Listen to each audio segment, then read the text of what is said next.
Hello friends, எல்லோரும் எப்படி இருக்கீங்க? இன்றைக்கி நம்ம வீடியோவில் ஈவினிங் சுட சுட சாப்பிட்றதுக்கு நல்ல டேஸ்டியான ஒரு ஈஸியான ஸ்நாக் ரெசிபி எப்படி செய்கிறதுன்னு பார்க்கலாம். ஒரு பவுல் எடுத்துக்கிட்டு அந்த பவுலில் 1 கப் அளவுக்கு ஜவ்வரிசியை நான் சேர்த்துக்கிறேன். நம்ம எடுக்கிற ஜவ்வரிசி பார்த்திங்கன்னா இந்த மாதிரி நல்லா வெள்ளையாக கொஞ்சம் பெரிய சைஸில் இருக்கும். பார்த்திங்களா, இந்த ஜவ்வரிசி எடுக்கணும். இன்னொரு ஜவ்வரிசி பார்த்திங்கன்னா நல்லா பொடியாகவும் இருக்கும், கண்ணாடி மாதிரியும் இருக்கும். அது எடுக்க வேணாம். இந்த ஜவ்வரிசி போட்டு செய்யும்போது தான் ஸ்நாக் நல்லா சூப்பராக இருக்கும் சாப்பிட. இப்போ இது கூடவே பார்த்திங்கன்னா 1 கப் அளவுக்கு தயிர் நான் சேர்த்துக்கிறேன். புளிக்காத தயிராக நல்லா ஃப்ரெஷ்ஷான தயிராக பார்த்து எடுத்துக்கோங்க. ஜவ்வரிசியை தயிரோடு சேர்த்து நல்லா கலந்து கொடுத்துட்டு குறைஞ்சது ஒரு 2லிருந்து 3 மணி நேரத்துக்கு நல்லா இதை ஊற வைக்கணும். நான் இப்போ 3 மணி நேரத்துக்கு நல்லா ஊற வச்சுக்கிறேன். பாருங்கள் ஃப்ரெண்ட்ஸ், தயிரில் ஜவ்வரிசி நல்லா ஊறி வந்துருச்சு. கரெக்டாக நான் 3 மணி நேரத்துக்கு ஊற வச்சு எடுத்துக்கிட்டேன். கையில் இப்படி எடுத்து மசிக்கும் பொழுது பார்த்திங்கன்னா நல்லா ஊறி வந்திருக்கணும். அப்பப்போ நீங்கள் செக் பண்ணி பாருங்கள் எந்த அளவுக்கு ஊறி வந்திருக்குன்னு சொல்லிட்டு. இந்த மாதிரி ரொம்ப உதிரியாக வந்துருச்சுன்னா கொஞ்சம் கூடவே தண்ணியை சேர்த்து நீங்கள் ஊற வச்சுக்கோங்க. இப்போ பார்த்தீங்கன்னா நல்லா ஊறி வந்ததுனால நான் அப்படியே விட்டுடுறேன். ஒரு வேளை ஜவ்வரிசி மசியாமல் இருந்துச்சுன்னா இன்னும் ஜவ்வரிசி ஊறணும்னு அர்த்தம். அப்போ தண்ணி கொஞ்சம் லைட்டாக சேர்த்துட்டு நீங்கள் இன்னும் கொஞ்சம் எக்ஸ்ட்ரா ஒரு அரை மணி நேரம் ஊற வச்சுக்கிட்டிங்கன்னா கரெக்டாக இருக்கும். இப்போ ஒரு பாத்திரத்தில் இந்த ஊற வச்ச ஜவ்வரிசியை சேர்த்துடுறேன். கூடவே 1 கப் அளவுக்கு பச்சரிசி மாவு சேர்த்துக்கிறேன். ஒரு பெரிய வெங்காயம் எடுத்து நல்லா பொடியாக கட் பண்ணி வச்சுருக்கேன். இந்த வெங்காயம் சேர்த்துக்கிறேன்.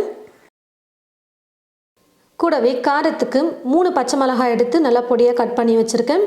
பொடியாக நறுக்கிய கருவேப்பிலை கொஞ்சம், பொடியாக நறுக்கிய கொத்தமல்லி கொஞ்சம் எடுத்து வச்சுருக்கேன். இப்போ இது எல்லாத்தையும் சேர்த்துக்கிறேன். தேவையான அளவுக்கு உப்பு சேர்த்துக்கிறேன். எல்லாத்தையும் சேர்த்து இப்போ நல்லா கலந்து கொடுத்துட்டு அதுக்கப்புறம் தண்ணி சேர்த்து நம்ம நல்லா மாவு மிக்ஸ் பண்ணி எடுத்துக்கணும்.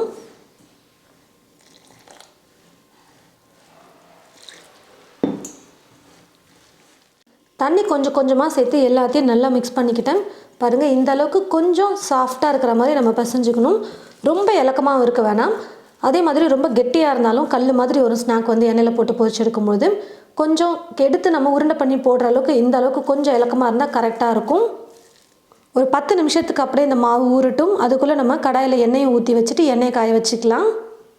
கடாயில் எண்ணெய் ஊற்றி வச்சுட்டு எண்ணெய் பார்த்திங்கன்னா நல்லா காஞ்சிருச்சு. கொஞ்சமாக மாவு எடுத்து போட்டு பாருங்கள், எண்ணெய் காஞ்சிருக்கா இல்லையான்னு தெரிஞ்சிடும்.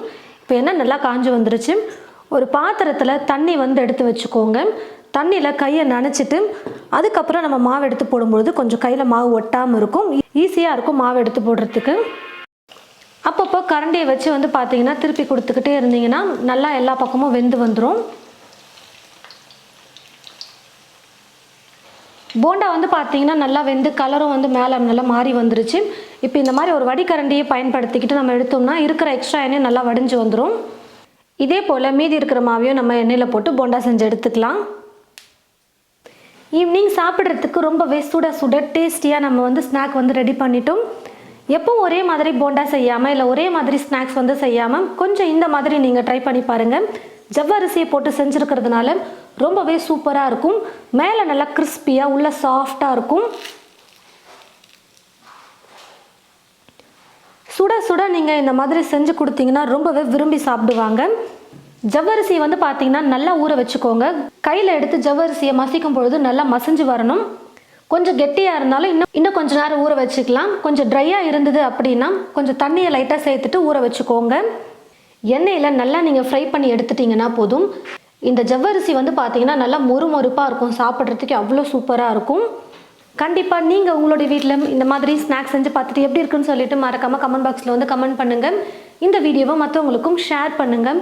இது போல் நிறைய ரெசிபிஸ் பார்க்க தமிழ் ஃபுட் மசாலா சேனலை மறக்காமல் சப்ஸ்கிரைப் பண்ணிக்கோங்க. கூடவே பக்கத்தில் இருக்கிற பெல் ஐக்கானை கிளிக் பண்ண மறந்துடாதீங்க. தேங்க்யூ.